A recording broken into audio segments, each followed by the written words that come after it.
Friends, आज हम लोग डिस्कस करने वाले हैं डिटैचमेंट के ऊपर। डिटैचमेंट मतलब वैराग्य।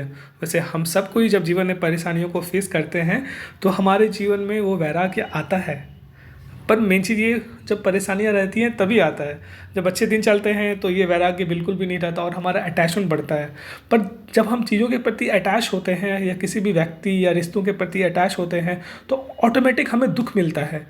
तो फिर हम लोग सोचते हैं कि अरे हम लोग क्यों ही अटैच हुए, इससे अच्छा डिटैच रहते तो ज़्यादा अच्छा था। तो आज हम लोग भगवत गीता की तरफ जाएंगे और जानेंगे भगवत गीता में डिटैचमेंट का मतलब क्या कहा गया है। वैसे डिटैचमेंट मतलब यह वैराग्य। वैराग्य का मतलब जो आज तक हम लोग समाज में ये भ्रांति बनाए हुए हैं कि वैराग्य का मतलब होता है पूरे संसार को छोड़ दो, रिश्ते नातों को छोड़ दो और हिमालय में चले जाओ और है ना एकांत में जाकर भक्ति करो, है ना। पर भगवत गीता में कृष्णा डिटैचमेंट का मतलब ये बोलते हैं कि जो रियली में डिटैच्ड व्यक्ति होता है वो सारी चीज़ों से घिरा रहता है, परिवार के लोगों से, समाज के लोगों से, चीज़ों के थ्रू वो घिरा रहता है। वो नित्य है ना, जैसे नॉर्मल लोग कार्य करते हैं जस्ट वैसा ही वो कार्य करता है। पर वो किसी के द्वारा कंट्रोल नहीं होता, है ना। वो किसी चीज़ पर डिपेंड नहीं होता।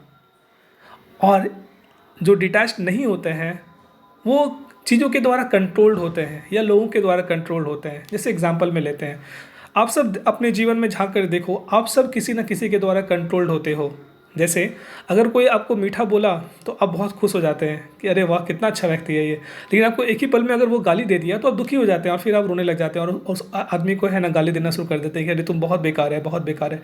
तो एक्चुअली में आप लोगों के द्वारा कंट्रोल्ड हो रहे हैं। आपको अच्छा बोल रहा है तो आपको अच्छा फील हो रहा है, आपको बुरा बोल रहा है तो आपको बुरा फील हो रहा है।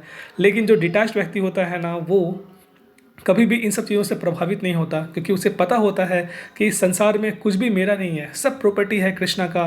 कृष्णा हमको चार्ज दिए हैं केयर करने के लिए, I am simply the care taker.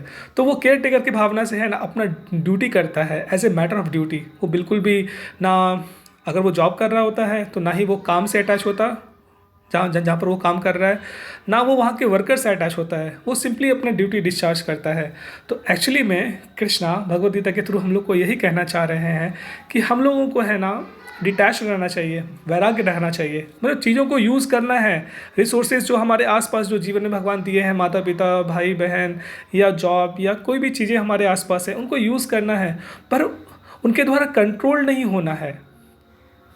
Use करने का मतलब ये नहीं कि मतलब हम लोग उसको अपने स्वार्थ को पूर्ति करने के लिए करें, नहीं नहीं। उनको हम लोग को इस तरह से यूज़ करना चाहिए, इस तरह से हम लोग को यूटिलाइज़ करना चाहिए कि है ना, हम लोग जिस पर्पस के लिए ह्यूमन फॉर्म ऑफ बॉडी मिला है, इसका एक ही पर्पस है कि हम लोग को वापस घर जाना है, जो कि है ना वैकुंठ में है या गोलोक वृंदावन, जहाँ के कृष्ण और राधा रानी है। तो ये हमारा सुप्रीम गोल है। तो ये जितना भी रिसोर्सेज हमारे आसपास है, चाहे ये शरीर ही खुद क्यों ना हो हमारा, चाहे वो माता पिता, भाई बहन या दोस्त या जॉब या पत्नी, कुछ भी हो हमारे आसपास, वो सारा रिसोर्सेज है। और इन सारे रिसोर्सेज को इस तरह से यूटिलाइज़ करना है ताकि वापस हम अपने घर जा पाएँ।